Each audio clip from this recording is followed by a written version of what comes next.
For today's video, mag-a-abroad na naman tayo. Since binisita ko ang aking kamag-anak na nakatira malapit sa boundary ng Czech Republic, syempre hindi na kami nagpatumpik-tumpik pa. At pinuntahan nga namin ang beer capital of the world, ang Pilsen in Czech Republic. Dito nagmula ang Pilsner beer. Czech crown naman ang kanilang currency. Ayan, kaway-kaway muna sa mag-anak na are. Mahigit 1 oras din ang aming biyahe. Mabuti na lang maaraw kahit na sobrang lamig.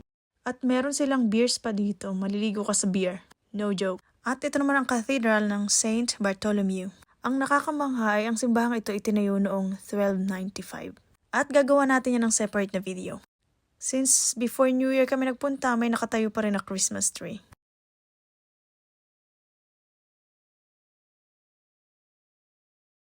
After magkalembang, ayan, nagpunta kami sa cafe. At trinay ko itong aking favorite na honey cake. Parang favorite ko ata lahat yung mga sinasabi ko sa video ko. Then, bumili na rin kami ng souvenir. At nag-ikot-ikot papunta naman sa Brewery Museum. Teka, hindi ito. Ibang kape ata itong Mary Jane na ito. Dinika ako sa museum ng beer. Ayan, at ito nga pala yung mga pinaglalagakan nila noon. Nasa basement. At kahit hindi talaga ako umiinom ng beer, for the reals, cheers!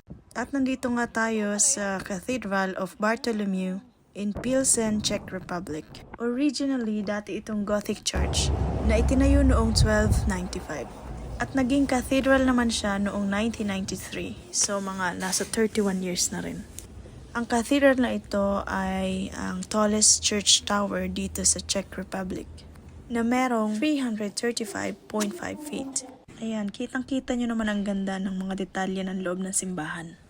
Kaya naman aakyatin natin ang tower na ito na merong 300 steps. Ayan, aakyat sa highest tower in Czech Republic. Ayan, paikot ang hagdan.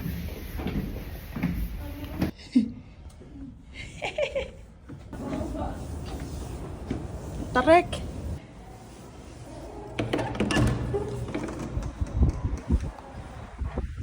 Nechceš všude zahat, na kterých se podepsali úplně všichni, už naplnilo na předlítora. Lakas ng hangin.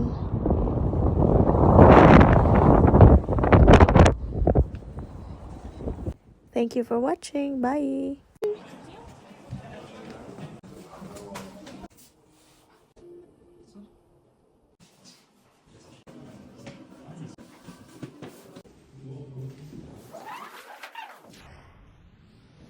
Ang laki ng barrel. Ganyan.